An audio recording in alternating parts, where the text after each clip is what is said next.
Olá, meu nome é Otávio. Eu estou participando do processo seletivo de cientista de dados júnior do Clube da Aposta. Vou apresentar para vocês neste vídeo uma breve análise dos dados, a construção do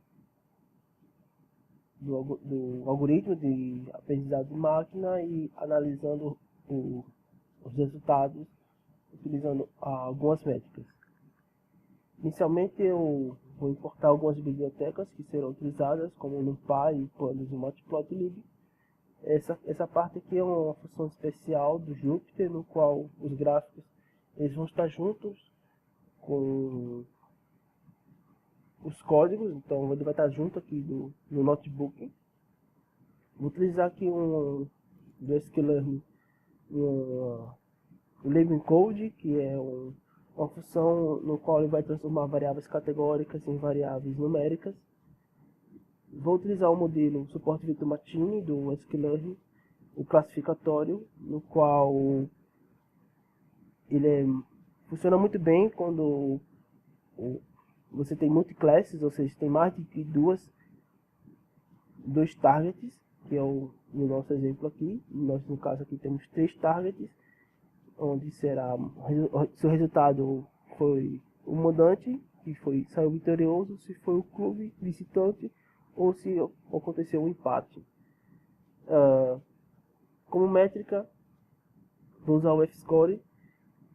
Esse make-score aqui, ele é uma função no qual você introduz como parâmetro uma função de métrica e os seguintes parâmetros, usar aqui os argumentos, você pode modificá-los da função F-score. Então, a value aqui, que é a média, ele é um parâmetro do F-score.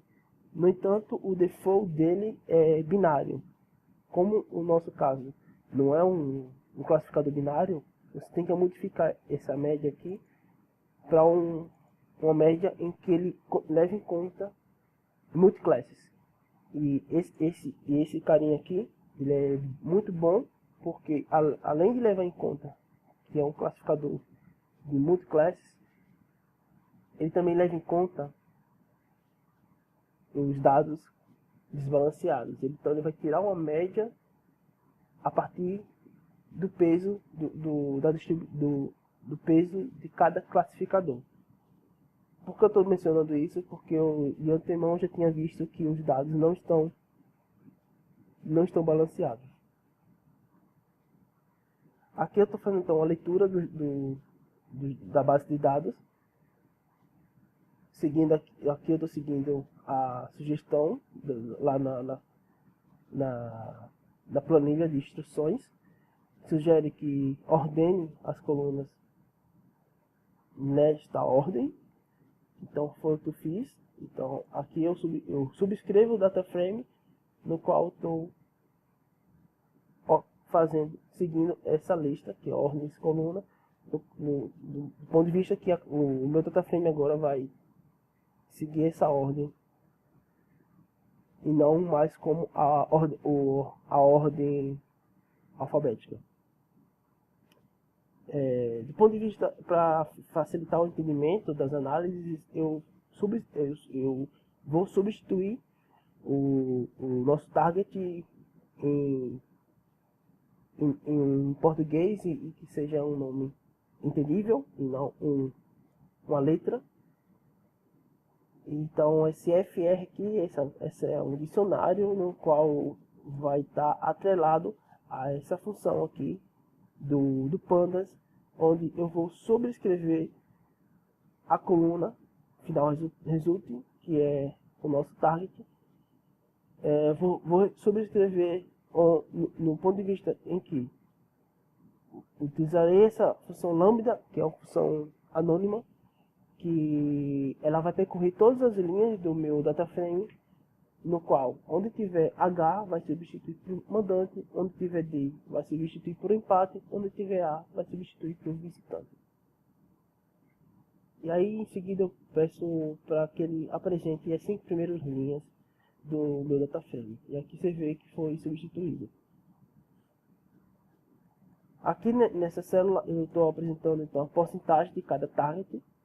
E como é visto, a gente tem uma maior concentração de dados com resultados mudantes, enquanto o empate ele é praticamente a classe minoritária aqui com relação às três classes. Existem métodos que fazem com que faça um balanceamento nos dados. Eu não vou entrar em detalhes aqui a utilização desse método, mas existe essa função que já faz isso para você, esse imbalance de learning, que é muito fácil de se utilizar, e esse método aqui que é chamado oversample, que já faz isso para você. Então ele vai pegar as classes minoritárias e vai, a partir da distribuição de suas features, vai criar novos dados, de modo que a classe minoritária tenha a mesma proporção que a classe majoritária. Aqui é apenas uma ilustração, um exemplo como ele é feito isso. Então ele vai pegar os dados, os azuis aqui são as classes minoritárias, então ele vai pegar esses pontos em azuis de maneira aleatória, vão pegar 2 pontos e vai interpolar um novo ponto. E assim ele faz sucessivamente até que os seus dados tenham a mesma proporção. Esse é o método oversample.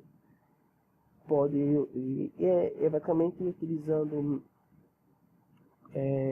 essa interpolação, pode ser de várias maneiras, como uma espécie de clusters e assim sucessivamente, uma média ponderada. Vai depender de qual método você vai utilizar para fazer o oversample.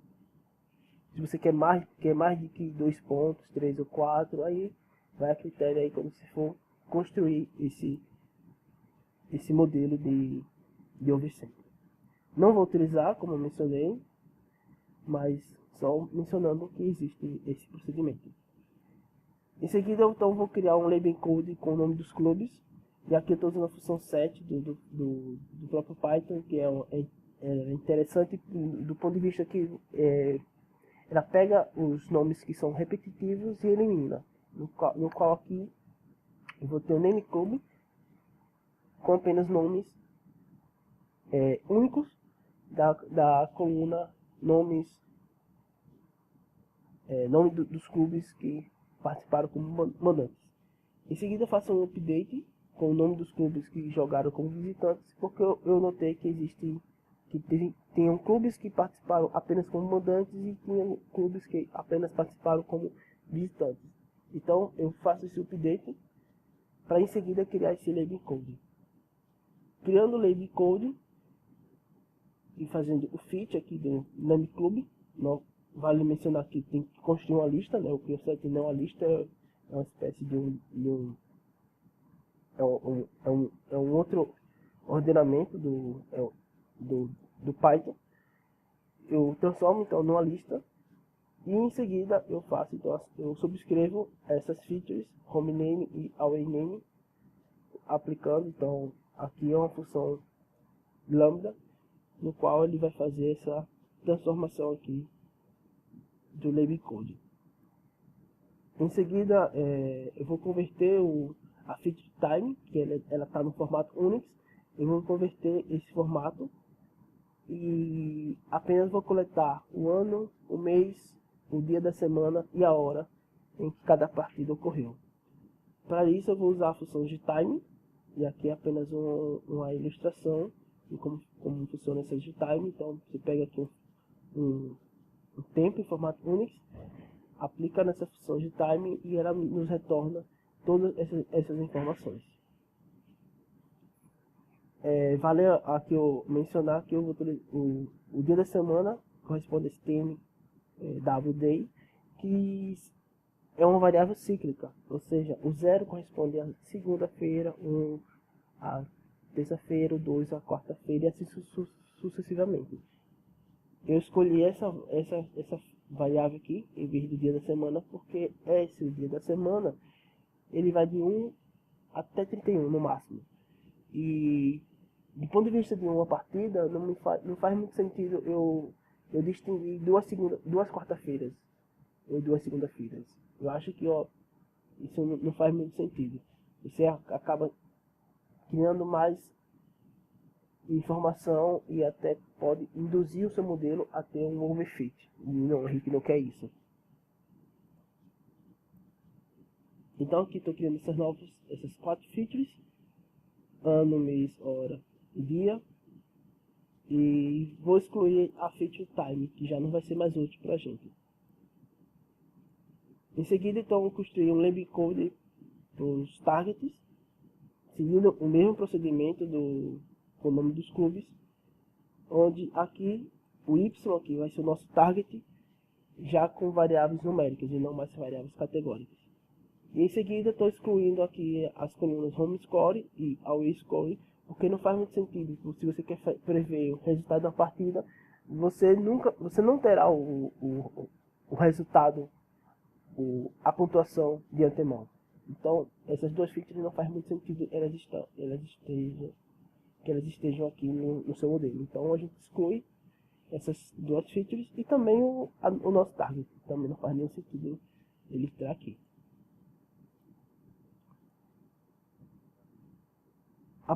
Então, em seguida, eu fiz um pré-processamento das nossas features, onde eu utilizei esse método chamado Robust Scaler. Esse método é bastante interessante porque ele faz a normalização a partir da mediana de cada feature. Isso é interessante porque isso evita problemas de outliers, porque, por exemplo, o método standard ele faz a normalização a partir da média. Ele reduz a sua média para 0. No entanto, se você tiver outliers, isso é um problema, porque o outliers vai afetar o valor da média e o desvio padrão também. Então, fazer uma normalização, trazer a mediana para 0 ou próximo de 0, é mais interessante quando a gente trabalha com dados que apresentam outliers. Então, após fazer essa transformação, chamei então x aqui a nossa transformação no nosso data frame. Após feito isso, eu vou então fazer uma divisão entre dados de treino e dados de teste, usando aqui a função train test split do sklearn. Então, criando o modelo, vale aqui o comentário que eu estou utilizando o parâmetro aqui do peso de cada classe, eu estou colocando balanced. Isso significa que eu estou deixando que o próprio modelo crie o balanceamento dos dados. Eu poderia inserir isso manualmente, mas é mais automático, é mais interessante você deixar que o próprio modelo faça isso, porque ele tem uma maior exatidão com relação a você. A não ser que você queira fazer algum teste, mas eu não vejo de grande importância fazer esse tipo de coisa aqui na apresentação.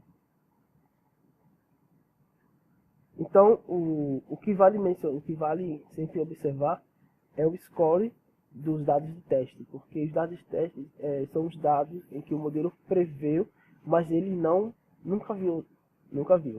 Ou seja, você cria um modelo, você faz um fit com os dados de treino e vê o quão bom é o seu modelo usando os dados de teste. E aqui a gente vê que ele tem 47, o F-score dele é 0.47. O melhor F-score corresponderia a 1 e o pior seria 0, né? Então, eu diria que um modelo para ser aceitável ele deveria estar no mínimo 70%, 0.7. E esse modelo ainda não está tão bom assim. Mas essa é uma média de todas as classes. Interessante é ver como cada classe se comporta, como a precisão de cada classe, a sensibilidade de cada classe, em vez de olhar o modelo como um todo. Mas antes disso, o que eu fiz foi um método chamado Cross Validation Scoring, que ele nada mais é do que ele vai pegar os seus dados, vai dividir ele em 5 pedaços, vai treinar o seu modelo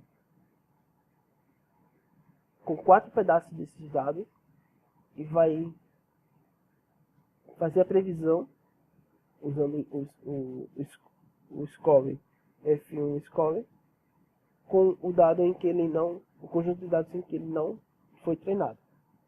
Ele vai fazer isso 5 vezes. Toda vez que ele for fazer isso, ele vai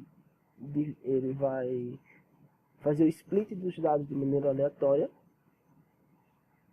E o que vemos que esse cross validation, na média, ele está bem próximo do que a gente já tinha feito anteriormente. O resultado, ele tem uma variância de 0.01, isso significa que na média o seu modelo ele varia de 0.45 a 0.47. Em seguida, então, para ter um melhor entendimento dos nossos resultados, eu vou utilizar a matriz de confusão. A matriz de confusão ela é uma das métricas mais intuitivas e fáceis, né, para você descobrir a exatidão e a precisão do seu modelo.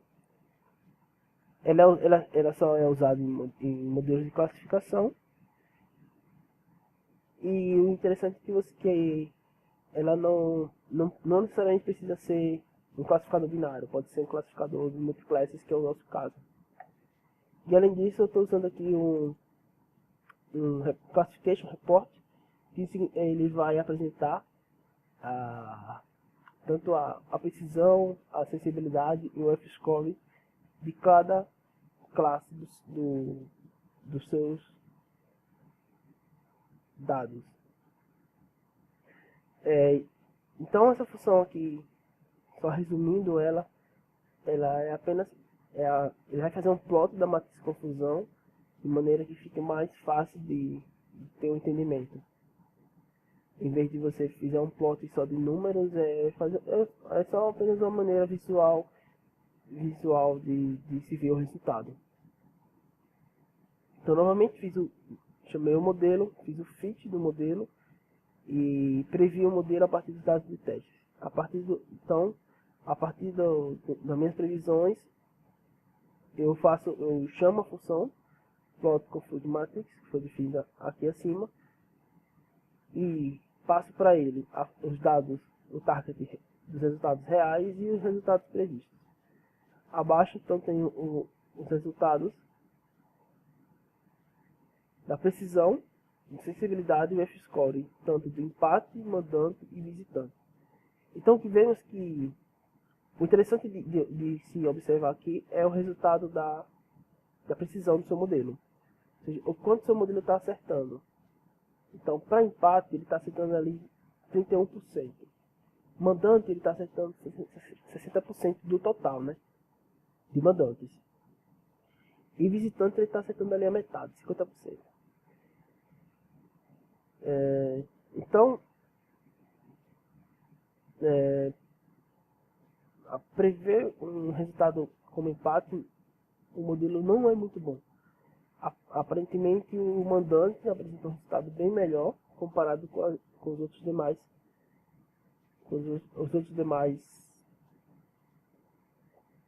classes. E aqui, por fim, é a matriz de confusão, que ele apresenta de maneira geral como o seu modelo está se comportando. Ele prevê os resultados com relação aos resultados reais.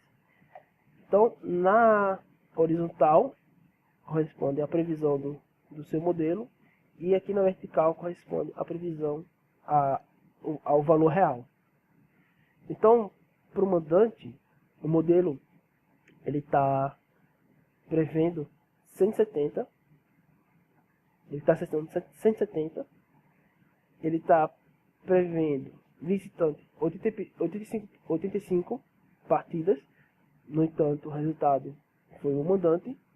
Ele está prevendo 95 partidas, que foi mandante, no entanto o resultado foi empate.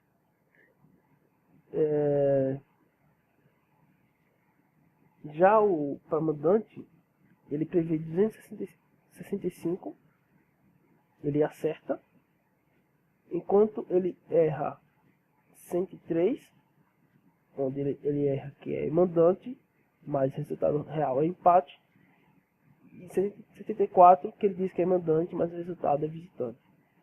O ideal seria que a gente minimizasse esses valores fora da diagonal. Uma coisa a ser feito é fazer um ajuste fino nos hiperparâmetros, usando alguns métodos, como por exemplo o randomize CX, onde ele vai fazer justamente isso. Ele vai percorrer e você vai passar alguns parâmetros alguns parâmetros desse modelo, no qual ele vai percorrer todos esses dados, não todos, porque esse método aqui é otimizado. Ele vai percorrer alguns desses e vai te retornar o melhor modelo. Ou outra coisa é fazer o que eu tinha sugerido, um oversample dos dados, de modo a ter mais dados para empate e visitante, e analisar se há uma melhora nos resultados. Também poderiam aplicar outros modelos de machine learning, mas eu acho que a proposta aqui é não se estender muito e apenas apresentar uma breve linha de raciocínio do que eu fiz, e passar um breve comentário das análises, de como construir o modelo, de como analisar o modelo. Bom, é isso, obrigado. Caso queira mais algum comentário, eu vou estar disponível, vou passar o GitHub do projeto e o vídeo. E é isso aí, muito obrigado.